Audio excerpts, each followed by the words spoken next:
Hi hello. അപ്പോൾ എന്തായാലും രാവിലെ ഞാൻ വലിയ കാര്യത്തിൽ പാൽ പൊറോട്ട ഉണ്ടാക്കാമെന്ന് വിചാരിച്ചതായിരുന്നു കേട്ടോ. പക്ഷേ രാത്രി ചോറ് ബാലൻസ് ഉണ്ടായിരുന്നു എന്നുള്ളൊരു ഓർമ്മയിലാട്ടോ ഞാൻ ഉണ്ടാക്കാമെന്ന് കരുതിയത്. പക്ഷെ നോക്കുമ്പോൾ ചോറ് ഇരിപ്പില്ല, ഞാൻ മറന്നു പോയതാണ്. അപ്പോൾ വേഗം കുറച്ച് അരിയെടുത്ത് അടുപ്പത്തിട്ടിട്ട് ഒന്ന് പെട്ടെന്ന് തന്നെ ചോറാക്കി എടുക്കാം. പെട്ടെന്നൊന്നും ചോറാവില്ല, പതുക്കെ എന്നാവുള്ളൂ. അപ്പോൾ ഞാൻ എന്തായാലും കുക്കറിൽ ഇട്ടിട്ടുണ്ട് കേട്ടോ. അപ്പോൾ പതുക്കെ ആവട്ടെ എന്ന് വിചാരിച്ചു.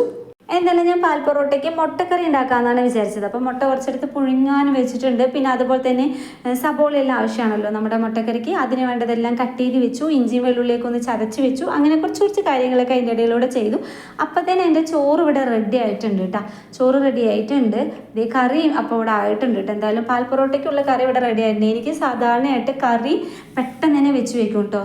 എപ്പോഴും ഞാൻ നാഷ്ട ഉണ്ടാക്കുന്നേക്കാൾ മുമ്പ് എനിക്ക് കറി വെച്ച് വെക്കണം, എങ്കിലേ ഒരു സമാധാനം ഉണ്ടാവുള്ളൂ. കാര്യം മറ്റൊന്നല്ല കേട്ടോ. അതായത് കറി വെച്ച് കഴിഞ്ഞാൽ പിന്നെ വലിയ പണിയില്ലല്ലോ, നാഷ്ട ഉണ്ടാക്കാൻ കഴിക്കാം, അത്രയൊക്കെ അല്ലേ ഉള്ളൂ. അപ്പോൾ ഇത് എൻ്റെ പാൽ പൊറോട്ട പരത്തി ഞാൻ ചുട്ടു തുടങ്ങിയിട്ടുണ്ട് കേട്ടോ. നല്ല ടേസ്റ്റാണ് ഈ പാൽ പൊറോട്ട കഴിക്കാനായിട്ട്. കുട്ടികൾക്കൊക്കെ നല്ല ഇഷ്ടമാവും കേട്ടോ ഈ ഒരു പാൽ പൊറോട്ട കഴിക്കാനായിട്ട്. അപ്പോൾ ഇവിടെ എന്തായാലും അസാൻ അൽഹാൻ എന്ത് ഫുഡ് കൊടുത്താലും ഭയങ്കരമായിട്ട് മടി കാണിക്കും. പക്ഷേ ഇത് കൊടുത്തു കഴിഞ്ഞാൽ ആൾക്കാർ കഴിക്കും കേട്ടോ. അപ്പോൾ ഇത്രയൊക്കെ ഉള്ളൂ. ബൈ.